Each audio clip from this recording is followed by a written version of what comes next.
그렇다면 구원함을 얻지 못한다. 이 강의 두 번째 강의 시작하겠습니다. 히브리서 10장 26절은 뭐라고 써있나 우리 한번 읽어주세요. 우리가 진리를 아는 지식을 받는 후 짐짓 죄를 범한 즉 다시 속죄하는 제사가 없고, 야고보서 1장 18절 그가 그 조물 중에 우리로 한 천 열매가 되게 하시려고 자기의 뜻을 쫓아 진리의 말씀으로 우리를 낳으셨느니라. 아멘. 여기서 이게 이런 히브리서 10장 26절에 요스리가 써 있잖아요. 우리가 이게 천 열매들이 신부될 사람들이 진리를 아는 지식, 야다, 한 몸 됐다, 예수님과 한 덩어리 됐다, 이런 되는 거고, 아국가장 생명이 채워졌다, 이 상태예요. 진리를 아는 지식을 받은 후 그랬습니까? 이거는 장성원 분량가장 간 사람들을 얘기하는 거야.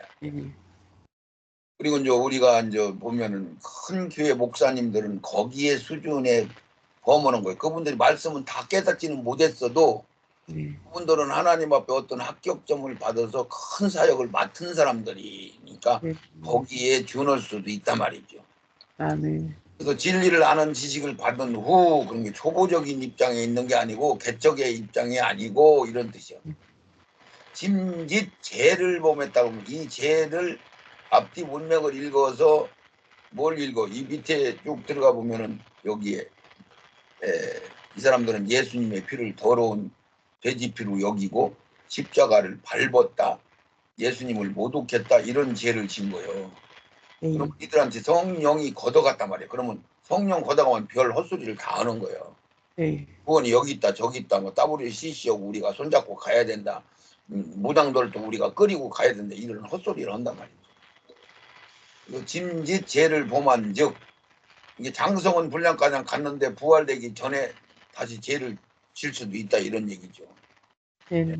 다시 속죄하는 제사가 없다. 그래서 여기서 이 죄는 우리 인간들 관계로 지는 죄가 아니고, 미움, 시기, 질투, 근심, 걱정하는 죄가 아니고, 이거는 원죄를 얘기하는 거예요. 하나님 앞에 받은 죄, 원죄, 타락하는 것을 얘기한 거예요. 타락한 거.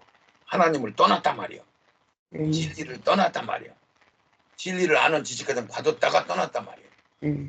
그것은 대부분 큰 사역 때문에 막 벌어지고, 뭐 조금 기도를 쉬어도 뭐 잘 되고 그러니까, 와, 이거 내가 잘해서 이 큰 교회가 내 거다라는 개념을 가지고 뭐 자식들한테 후계자로 남겨준다든가 막 이런 일들이 있잖아요. 이런 분들이 대부분 그런 분들이란 말이에요. 이런 사람들은, 이런 죄를 범한 사람들은 하나님이 금방 베냐민의 제발 우바르신 하고 나서는 그들은 하나님 앞에는 버림을 받았는데 사람들이 볼 때는 분별을 못 하니까 여전히 사역을 잘하고 있는 걸로 보이고, 잘 먹고 잘 지내고 잘 죽기까지 잘하고 끝난단 말이에요. 이거 잘 기억해야 돼. 이런 사람들은 잘 먹고 잘 지내다가 잘 죽어서 아주 잘 지내고 잘 먹고 잘 죽기까지 잘하고 마무리한단 말이에요. 그러면 사람들이, 야, 저 양반이 잘 지낸 것 같아, 범죄 나쁜 목사님은 아닌가 봐, 이렇게 생각할 수도 있는 거죠. 근데 그게 무슨 뜻이냐면은, 담 넘어서 포도나무가 담 넘어서 악의 열매를 맺었으니까 하나님이 악의 열매를 이빨 익어가도록 죄를 아구가장 다 채우도록 내비두신 거예요. 그게 버렸어. 성령은 걷어버리고 너 악을 좀 더 이빨 채워. 근데 우리는 이 세상에서 심판받아야 심판받는 걸로 생각하는 것 같은데, 불못에 가서 영원히 고통당하는 그 죄가 무시무시한 거거든요.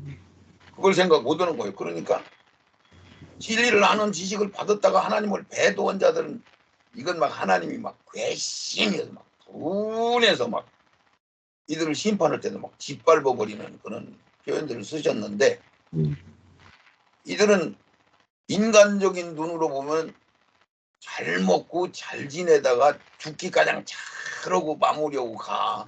그러니까 이걸 분별을 못하는 거예요, 사람들이. 네. 그래서 그냥 어느 정도 그냥 있다가 자기가 영역이 안 돼서 타락할 수도 있고 죄를 질 수도 있고 이런 것들은 하나님의 괘씸죄로는 안 들어간단 말이죠. 야고보서 1장 18절 그가 조물주 중에 우리로 한 첫 열매가 되게 하시려고. 그러니까 첫 열매 그러면 우리가 밀보리가 아니란 말이에요.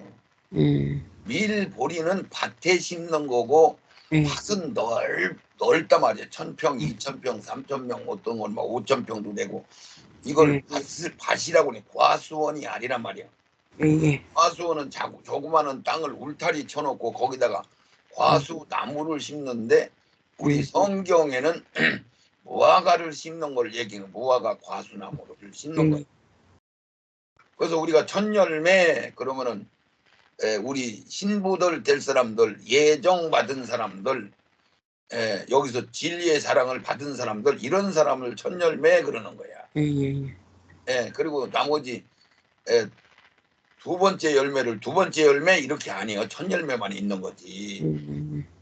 그런데 무화과 나무는 실질적으로 감나무, 밤나무, 대추나무 마냥 일제히 꼽혀가지고 일제히 열매가 쫙 여기서 똑같이 가을에 다 익는 게 아니고 무화과 나무는 초복, 중복, 말복할 때 가장 더울 때 꽃이 피고 열매를 맺어서 첫 열매는 미리 1일 날 첫 열매가 열어서 열매가 크기 시작하면은 두 번째 열매는 한 2주일이나 3주일이나 한참 지난 다음에 다시 꽃을 피고 열매를 연단 말이에요. 일제히 같이 감나무, 밤나무, 대나무 마냥 열매를 맺는 게 아니고. 그래서 여기서 열매가 된다 하면 항상 무화과 열매라는 것을 생각을 해야 돼. 무화과라는 얘기는 이스라엘 나무요, 이스라엘 나무. 이스라엘이라는 것은 하늘나라를 얘기하는 거야. 하늘나라 구성. 그래서 야고보한테 너 이제 야곱이라고 하지만 이제부터 이스라엘이라고 불러 그러는 거죠. 그러니까 육적 이스라엘, 장자권을 뺏기는 이스라엘은 그냥 이름만 받았지 이스라엘이 참 이스라엘이 된 게 아니요. 우리 영적 이방인들 중에서 참 이스라엘이 되는 거죠. 그들이 이제 새 예루살렘 성을 완성시키는 자들이 이방인들의 충만한 수가 되는 거죠. 이런 기초적인 논리를 모르면은 이 성경을 해석이 불가능해지는 거죠. 그래서 자기 뜻을 쫓아 진리의 말씀으로 우리를 낳으셨느니라. 디모데후서 2장 18절 에베소서 두 군데 좀 읽어주세요. 진리에 관하여는 저희가 그릇되었도다. 부활이 이미 지나갔다 하므로 어떤 사람들의 믿음을 무너뜨리니이다. 에베소서 1장 13절 그 안에서 너희도 진리의 말씀 곧 너희의 구원의 복음을 듣고 그 안에서 또한 믿어 약속의 성령으로 인치심을 받았으니 기뻐하지 않냐며 진리와 함께 기뻐하고. 아멘. 아멘. 진리에 관하여는 저희가 그릇되었도다 잘 모른다 말이에요. 부활이 이미 지나갔다 하는 사람도 있고 그 환난 전에 부활된다고 하는 사람도 있고 이게 환난 전에 부활된다는 얘기가 겉으로 보면 그게 옳은 말이에요, 목사님. 환난 전에 부활된다. 근데 이 사람들은 환난이 마지막 날 심판으로 환난으로 본 게 아니고 7년 동안 계속 환난으로 본 거야. 그래서 7년 환난 되기 전에 부활이 된다고 생각하는 거야. 맞아요. 그러니까 이 환난은 예수님이 세상을 심판하는 마지막 날 인간들을 싹 죽일 때 멸망시킬 때 그 환난을 얘기하는 거니까 그 환난 직전에 부활을 시키는 거지. 그러니까 7년 전에 7년 환난 들어가기 직전에 부활된다고 해도 이게 어렴풋이 맞는 것 같은 느낌이 들어가는 성경이 다 안 열리면은. 그래서 정동수 목사님 같은 분도 이 환난 전에 부활이 된다고 지금 자꾸 가리키고 있는 거야. 부활은 이 세상 마지막 날 심판 직전에 부활이 되는 거예요. 그러니까 그것이 환란 전에 부활이 된다는 얘기가 맞는 거지. 실론 환란 전에 부활이 되는 게 아니란 말이지. 요거를 깨달아야 된단 말이죠. 그래서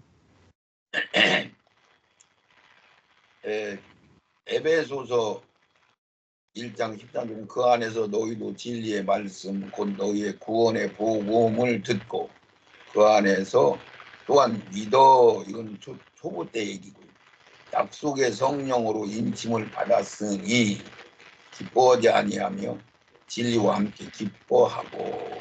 그래서 여기서 진리, 에베소 진리의 말씀 곧 말씀을 진리다, 말씀을 예수다, 이런 뜻을 얘기하는 거죠. 구원의 복음을 듣고, 이것은 처음이 거듭나는 것을 얘기하는 거예요. 그래서 또한 믿어, 우리가 결론과정 들어간 자들을 진리와 함께 기뻐한다, 이런 뜻이 되는 거예요. 요한복음 14장 16절 가라사대 내가 곧 길이요 진리요 생명이니 나로 말미암지 않고는 아버지께로 올 자가 없느니라. 아멘. 저는 그래서 여기서도 그 얘기하잖아요. 내가 곧 길이요. 그럴 때는 하늘나라 가는 길, 예수님이 고속사에서 다 이루었다. 그럴 때 그때 하늘나라 가는 길이 열렸고 구약에는 하늘나라 가는 길이 없었고 하늘나라라는 단어가 없었고 낙원이라는 단어도 없었단 말이죠. 구약에는. 그래서 구약에는 약속이 가나안 땅 들어가는 거고 성터를 바라봤다. 이렇게 두 가지만 표현을 해요. 근데 예수님이 이제 고속사를 다 이루시고 나서 하늘나라 가는 길이 열린 그 길을 얘기하는 거예요. 길이요. 그러면 모든 이 세상에 만물들을 막 논리와 이치대로 사는 그것을 통틀어서 다 진리라고 하는 거예요. 생명이요. 그 얘기는 하나님하고 같이 살 수 있는 영들을 생명이라 그러는 거예요. 하나님의 영을 생명이라 그러는 거예요. 아멘. 네. 그러니까 우리가 범죄한 영도 하나님과 같은 속성인 영으로 만들어 놔서 그들이 불못에 가든 사망의 나라를 가든 영이라는 건 죽을 수도 없고 사라질 수도 없는 거예요. 네. 그래서 오직 하나님의 생명만이 영원한 거죠.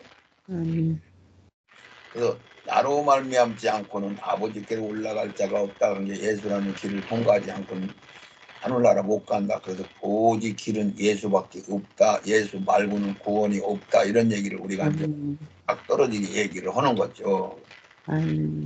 요한일서 14장 17절 한번 읽어주세요. 저는 진리의 영이라 세상은 능히 저를 받지 못하나니 이는 저를 보지도 못하고 알지도 못함이라.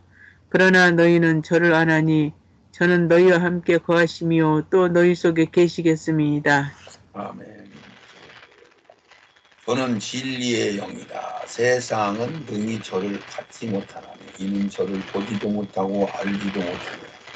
그러나 너희는 저를 아나니 예수를 아나니 진리를 아나니 저는 너희와 함께 거하시며 또 너희 속에 계시겠습니다. 이런 때는 주님이 우리 속에 계시다고 얘기하고 하나님이 우리를 성전 삼아와 계시다고도 하고 성령님이 우리 속에 계시다고 하는데 이런 것들을 구분을 해야 되는 거예요. 우리가 예수님하고 나하고 동행하는 관계로 얘기할 때는 주님이라고 얘기하는 게 나하고 내 속에 있는 속사람을 주님이라고 하는 거예요. 그리고 이제 하나님이 성전, 그럼 내가 성전이 되는 거야. 내 성전 안에 와 계신 하나님은 성전에서만 우리를 만날 수 있는 거야. 그때는 내가 이제 이 흙덩어리인 세상이라는 나라에 우리가 거듭나면 내가 성전이 되는 거지. 여자가 되는 거고.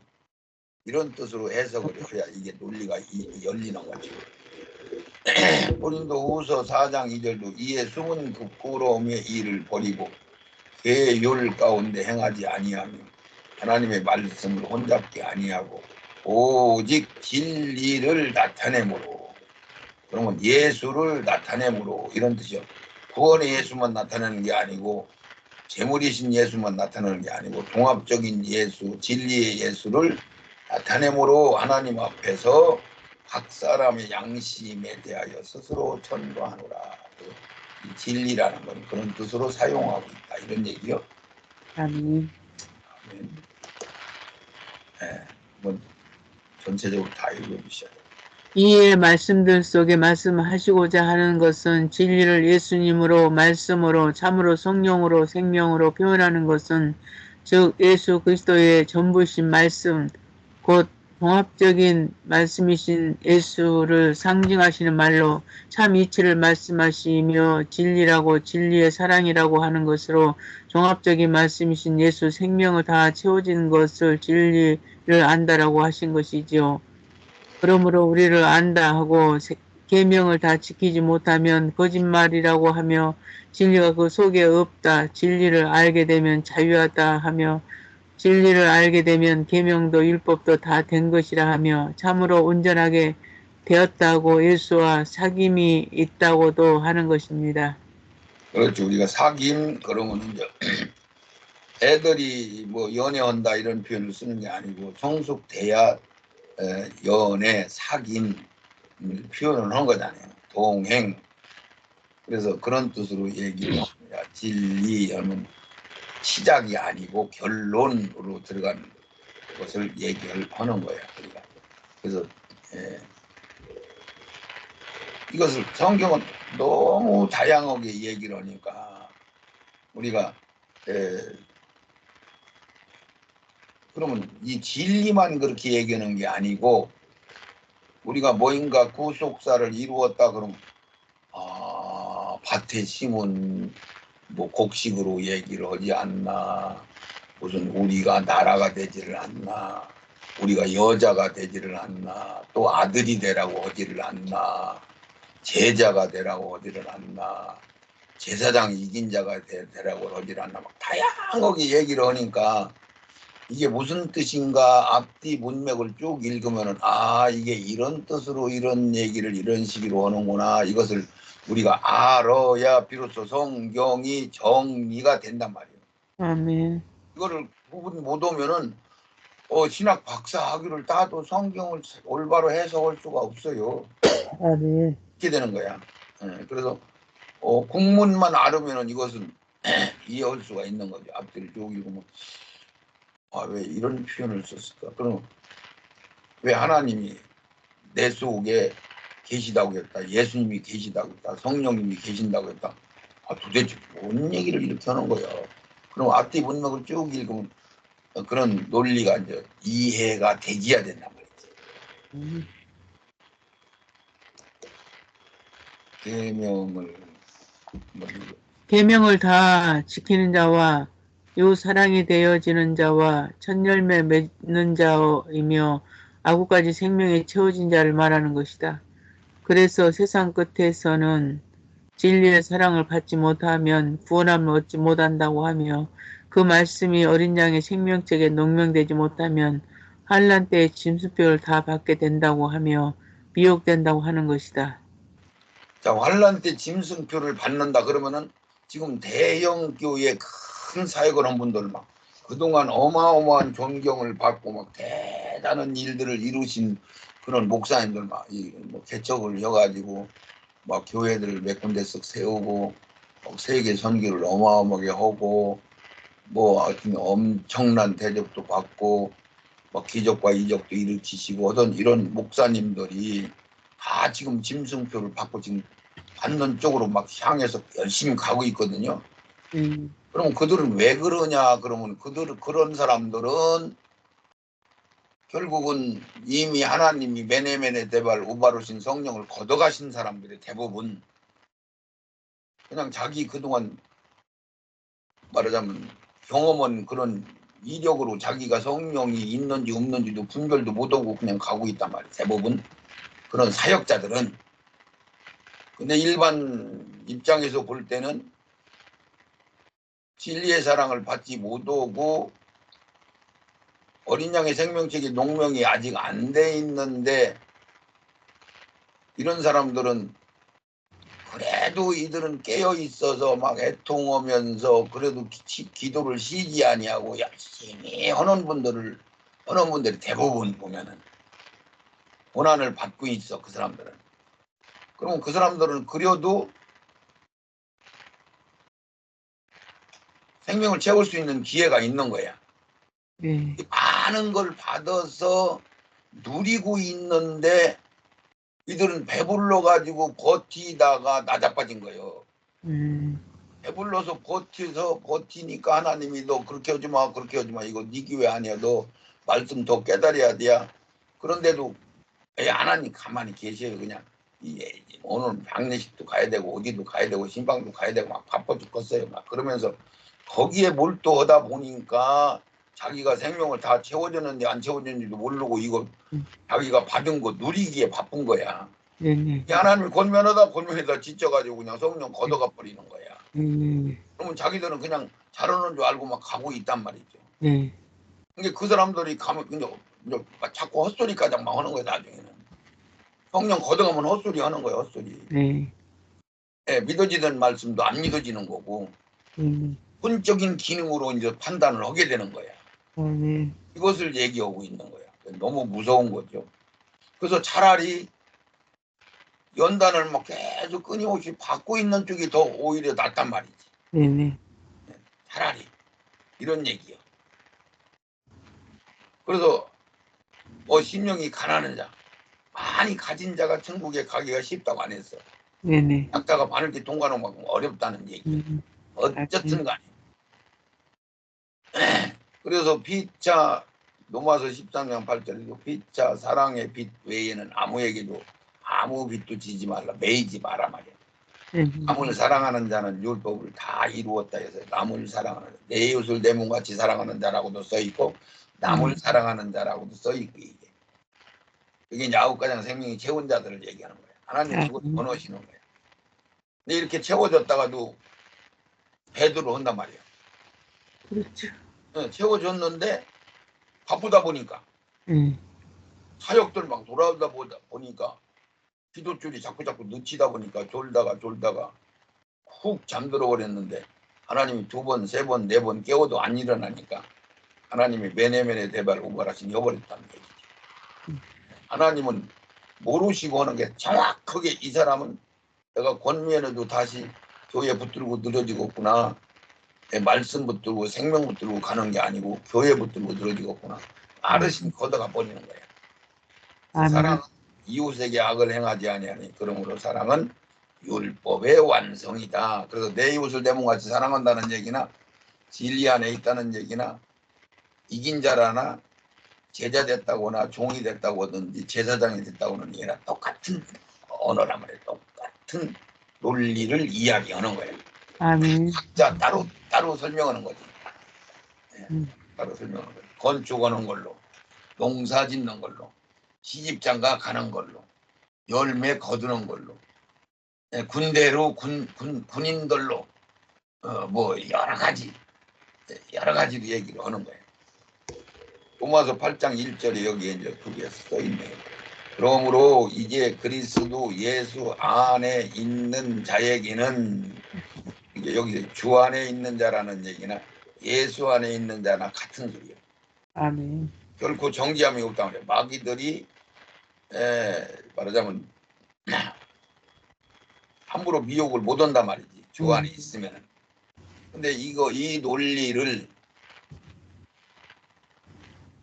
깨달으려면 이런 소리예요.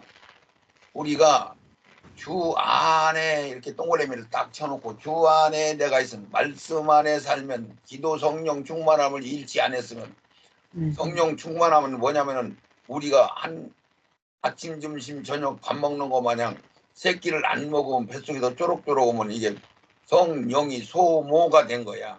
아멘.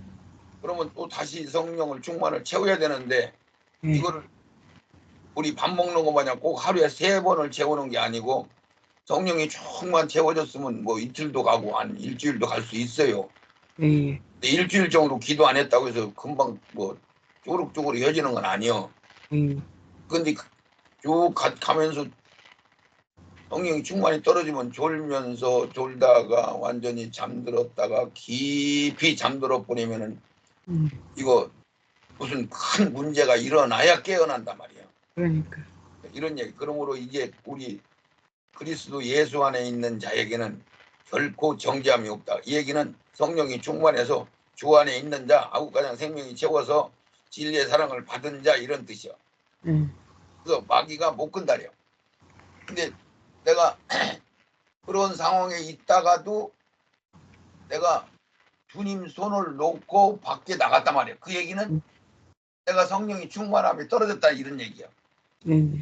그러면 주 밖에 나오는 순간에 마귀가 나를 시험을 하는 거야. 정죄를 한단 말이야.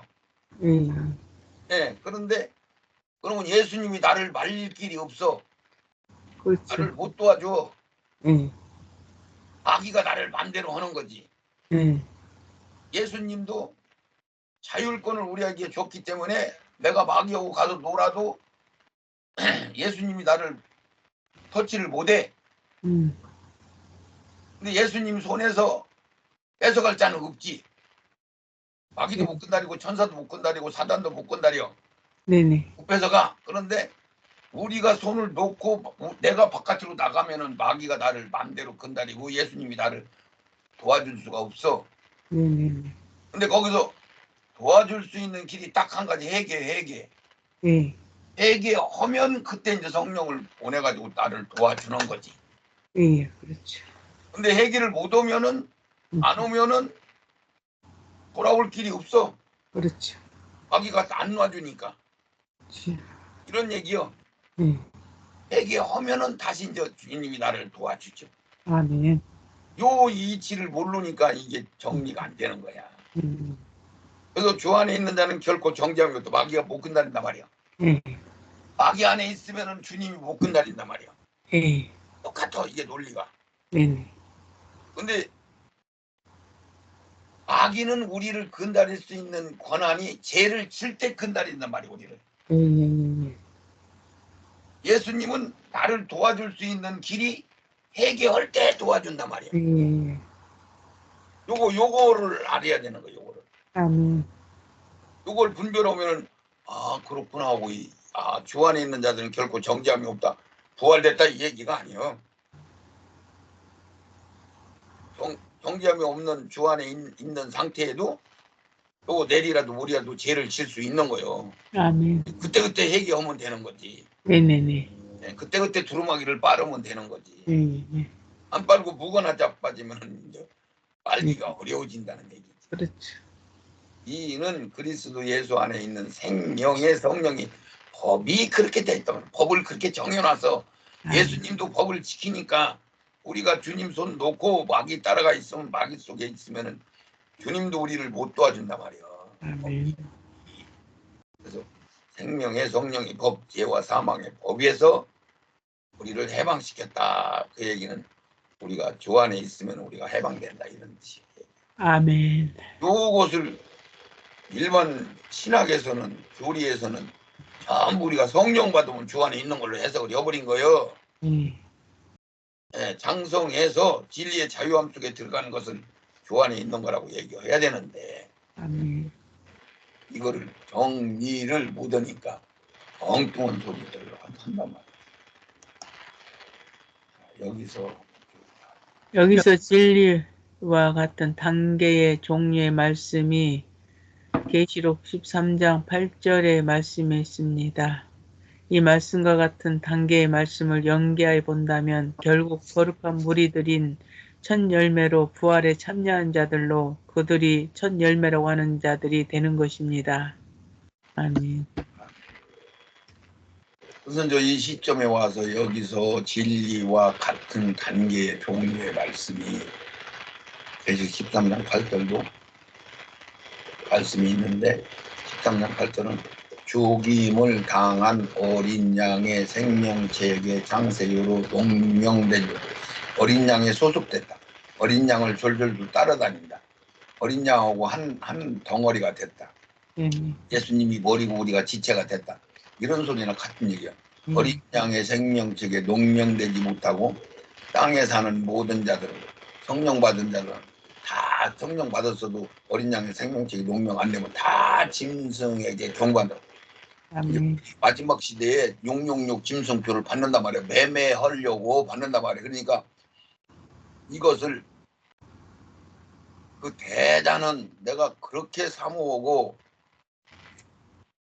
내가 은혜가만 떨어지면은 그 목사님 설교 듣고 내가 회복하는 일이 한 두서너 번 되는데 그런 목사님이 교회를 무지무지하게 크게 짓고 성도들이 막 엄청나게 성도들이 많이 이제 늘어나서 이 큰 대형 교회로 성장이 되니까 진짜 대단하신 목사님을 내가 보더라고. 근데 그런 분이 이 시점에 와가지고 뭐라고 하냐면 바코드가 짐승표라고 성경에 어디 써있냐. 이게 바코드가 짐승표라고 써있는 성경이 있으면 가자라. 나도 그거 믿는다. 그게 무슨 소리냐면은 바코드하고 짐승표고 아무 상관없고 믿음으로 구원받는 거지 짐승표 받는다고 안 받는다고 그것 때문에 구원받는 거다 이런 얘기는 안 했지만은 않지만은 바코드 666 짐승표 바코드가 짐승표라고 성경에 어디 써있냐 말이야. 이게 바코드는 받아도 된다 이런 얘기요. 그러니까 이거는 일장 완전 무식한 얘기인데 알고 보면은 교회가 자기 걸로 여겨지니까 이거 짐승표 받지 말라고 노골적으로 얘기하면은 성도들이 참담한 느낌이 들어가고 거기서 성도들이 떨어져 나가기도 하고 여러 가지 이런 문제가 생기니까 그 얘기를 그렇게 얼버무려 버린 거야. 그럼 하나님은 그걸 딱 보시고 그냥 정리해 버리시는 거야. 얘는 이 교회를 지교회로 생각을 하는구나. 근데 그 양반 사역을 지금 더듬어 들어가면은요 부교육자 제도가 없어. 부교육자 제도가 부교육자가 없어. 자기 아들로 이제 이게 남겨줄 걸로 지금 아직은 남겨줬나 안 남겨줬나 모르겠는데 거기 이인자라는 얘기 이 사람이 여기 부교육자요 이렇게 하는 대부분 줘요 안 둬요? 키우잖아요. 그게 없어 거기는. 그래가지고 뭐 자기 것이 된 거지. 그거 하나만 딱 봐도 이렇게 되는 거요. 그러니까 헛소리 하는 거요. 짐승표를 받으라는 얘기로 한 건 아닌데 결국은 짐승표 받아도 된다 이런 얘기요. 그러니까 그런 분 한 분이 얘기하면은 밑에 일반 목사들이 줄줄줄 따라가다 보면 모든 교회들이 거기 따라간단 말이에요. 이런 식이 돼버리는 거야. 그래서 최근에 한 5, 6년 전부터 짐승표 받지 마라. 매매하는 수단 바코드 이런 것들은 다 거짓말이다. 뭐 이런 뭐 베르치비니 이런 것들을 다 순전히 거짓말 아니냐. 그동안 한 게 다 마트에서 우리가 이 큰 숫자로 그걸 바코드라고 하는데 마트에서 볼 때는 마트에 있는 모든 물건이 그 바코드에 다 들어가 있어. 이것은 언제 들어오고 얼마짜리고 이거는 언제까지 이 유통기간이 끝나고 이거는 어디서 들어온 거 이게 알아서 우리가 주민 등록을 딱딱딱 치면 이건 어디서 누가 오고 몇 살 먹었고 남자고 여자고 어느 지역에서 몇 살 먹은 사람 남자구나 여자구나 이게 다 아는 거나 똑같은 얘기요. 근데 그것이 발전돼서 매매를 못하게 하는 짐승표로 바뀌는 거요. 그게 똑같은 거요. 따지면은 우리가 돈이 있어야 물건을 사고 팔고 했는데 이제는 지폐라고 하는 돈을 만들어서 이것은 이 지폐요 이것은 말하자면 물질이요 물질을 사고 팔 수 있는 거요. 그러더니 이 돈이 옛날에는 뭐 조개 껍데기로 해가지고 뭐 주고받고 그때는 굉장히 순수했었지. 그러더니 동전이 이제 화폐가 이제 카드로 카드가 이제 이 칩으로 이렇게 바뀌는 거예요 이게. 이제 그런 식으로 얘기하는 거예요. 베르칩이 666 짐승표라고 성경에 써 있으면 나한테 와라. 나도 그거 믿는다. 믿을 거다. 이게 그 속에 내용이 싹 다 들어있는 거야. 짐승표 받자고 하는 내용이 들어있는. 그들이 지금 짐승표 받는 쪽으로 가고 있거든. 이미 갔단 말이야. 선을 넘어갔단 말이야. 내 영적인 수준으로 보면은 이미 선이 넘어갔어. 특히 요즘 오정현 목사, 김사만 목사, 김정환 목사 하는 이 대단한 목사들이 전부 빨갱이 물 안 들었으면 전부 WCC, NCC, 가톨릭 예수의 거기 손잡고 지금 쎄쎄쎄 하고 있단 말이에요. 이것을 영이 열리면은 이게 다 보이게 돼 있단 말이죠. 분별하게 돼 있단 말이에요. 아멘. 이런 것을 우리가 분별해. 계시록 13장 8절에 어디 죽임을 당한 어린 양의 생명책에 농명되지 못하면 다 짐승표 따라간다, 이 얘기가 그 소리요. 아멘. 말씀과 같은 단계의 말씀을 연계하여 본다면 결국 거룩한 무리들인 첫 번째로 부활에 참여하는 자들로 그들이 천열매라고 하는 자들이 되는 것입니다. 신부가 되는 것입니다. 첫째 부활되는 사람들이 되는 것입니다. 깨어있는 자가 되는 것입니다. 순결자가 되는 것입니다. 이런 뜻이죠. 아멘. 그래서 말씀을 아주 다양하게 써놓으니까 이 정리를 못해가지고 혼돈스러운 소리를 하는 거예요. 이쪽에 가면 이렇게 다르게 얘기하고 저쪽으로 가면 저렇게 다르게 얘기하고. 성경은 다른 게 아니라 진리는 딱 하나란 말이에요. 하나. 아멘. 여러 개가 아니란 말이죠. 계시록 계시록 17장 8절 내가 본 짐승은 전에 있었다가 시방 없으나 장차 무적행으로부터 올라와 멸망으로 들어갈 자니 땅에 거하는 자들로서 창세 이후로 생명책에 농명되지 못한 자들이 이전에 있었다가 시방 없으나 장차 나올 짐승을 보고 기 여기이다. 아멘. 그 계시록 17장은 음료와 짐승 두 가지만 분리하면 이게 이제 열리는데, 내가 본 짐승은 이 얘기는 바다에서 올라온 짐승, 지금 현재로는 프란체스코 교황이 이 짐승의 대역이 되는 거예요. 네. 근데 이제 프란체스코가 숨이나 이런 것이 고르지 못하고 좀 몸이 상당히 안 좋아졌는데 좀 좋아졌다고 그러더라고요. 그래서 내가 본 짐승은 전에 있었다가 시방 없으나, 이 얘기는 프랑스 대혁명 때 나폴레온 장군이 일어났을 때 나폴레온 장군의 군대 장관이 피우스 6세 교황을 잡아서 감옥에 가두는 순간에 교황이 죽어버리고 교황권을 완전히 무너뜨린 거예요. 프랑스에서. 프랑스는 어떤 나라냐면은 마귀의 상징하는 대표적인 나라요. 이게 거기는 마귀다 하는 쪽보다는 공산당의 아주 거기 시작한 나라지. 신흥 나라요. 종주국이라고 볼 수 있어. 그전에는 공산국의 신흥 나라들이 애굽의 그 나라와 아시리아 두 나라였었는데, 그게 이제 소련이 이제 공산 종주국으로 있었고 했었지만 공산주의가 시작된 나라는 프랑스는 프랑스. 그래서 내가 본 짐승은 전에 있었다가 시방 없으나, 그 얘기는 1978년도 그때 교황이 죽었어. 교황청이 사라졌어. 근데 1929년도 1930년도 되는 29년도에 이 어디요? 프랑스가 아니고 지금 교황 있는 나라 이름이 생각이 안 나. 이탈리아 로마 교황청을 무솔리니라는 독재자가 100에이커라는 땅을 줘가지고 우리나라 충청북도 반쪽 정도 되는 나라를 줘가지고 로마 교황청 카톨릭 교회 요 세 가지를 따로따로 보여야 돼. 그게 나라요. 전 세계에서 제일 큰 나라요. 땅덩어리는 제일 작은 나라인데 전 세계 대사를 다 파송한 나라요. 전 세계 왕들하고 다 왕들을 위에 어른 역할을 하는 게 교황이에요. 교황.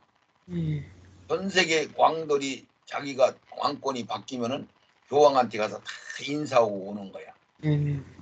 이게 지금 1929년도에 부활이 된 거예요. 그러니까 죽었다가 전에 있었다가 시방 살아났다는 게 여기서 올라왔단 말이에요. 이게 그 1929년도에 다시 살아난 거예요. 멸망으로 들어갈 때인데 땅에 거하는 자들로 창세 이후로 생명직에 농명되지 못한 자들이 전에 있었다가 시방 없으나 장차 나올 짐승을 보고 기이하게 여기고 줄줄 따라간다. 그러니까 교황이 지금 어디 등장했다, 한국에 왔다, 뭐 아프리카에 갔다, 막 그럼 사람들이 막 떼거지로 몰려 다니는 거예요. 이건 인정하지 목사님. 다 알자니 목사님. 또 계시록 14장 9절 또 다른 천사 곧 셋째가 그 뒤를 따라 큰 음성으로 가로되 만일 누구든지 짐승과 그의 우상을 경배하고 이마에나 손에 표를 받으면 이건 짐승표, 육룡표, 이건 한마디로 매매 못하게 하는 거예요. 그러니까 앞으로 뭐 금이나 이런 거는 뒷거래로 이제 하겠죠. 보석이나 이런 거는. 근데 이제 돈이나 어떤 뭐 다 없어지고 이 666이라는 숫자가 들어간 그 바코드를 받아야 되는 거예요. 그래야 매매를 한단 말이에요. 공식적인 매매는 일절 못 하는 거지. 그걸 안 받으면. 카드도 다 없어지고, 뭐 어떤 모든 걸 다 없어지고 몸 안에 오른손이나 이마에 정확하게 성경이 써 있으면 그대로 실시하는 거니까. 이마, 오른손. 다가 이 칩을 심는단 말이에요. 전에는 쌀알 많은 무엇을 여기다 심는다 막 이랬었는데 지금 그럴 필요 없이 그냥 내저로다가 그냥 심는다는 얘기죠. 완전히 많이 바뀌었죠. 그래서 곧 다른 전사 곧 셋째가 그 뒤를 따라 큰 음성으로 가로되 누구든지 짐승과 그의 우상에 경배하고 이마에나 손에 표를 받으면 다 멸망받는 거예요. 그도 하나님의 진노의 포도주를 마시리니 진노의 잔에 섞인 것이 없이 부은 포도주라. 이건 긍휼이 없단 말이죠. 거룩한 천사들 앞과 우리가 긍휼이라는 얘기는 너희들 신부 돼야 돼. 신부 못 됐어도 하나님은 순교를 시키든지 도망가게 하든지 하나님은 어떻게라도 살려준단 말이야. 그게 긍휼이야. 그게 긍휼이야. 그런데 이건 완전 용서 못해요. 뭐 이런 얘기. 짐승표 받았다면 용서 뭐 돌이킬 수 있는 길이 없다 이런 얘기요. 거룩한 전사들 앞과 어린 양 앞에서 불과 유황하고 보는 것. 우리가 어렸을 때도 그러고 세상에서 한번 이렇게 말을 딱 하고 나면 뭐 불량태태하고 뭐 이런 식으로 딱 잘라서 얘기하잖아요. 다시 없어지지 않아. 어느 식으로 이런 식으로 얘기하잖아요. 그런 게 모를 수 없어. 뭐 이런 얘기지. 이런 얘기가. 우리 진리의 사랑을 받지 못하면은 구원함을 얻지 못한다. 천국에 못 들어간다. 부활이 안 된다. 이건 천열매한테만 해당되는 말씀인데 우리 두 번째 부활 강의 여기서 마치겠습니다.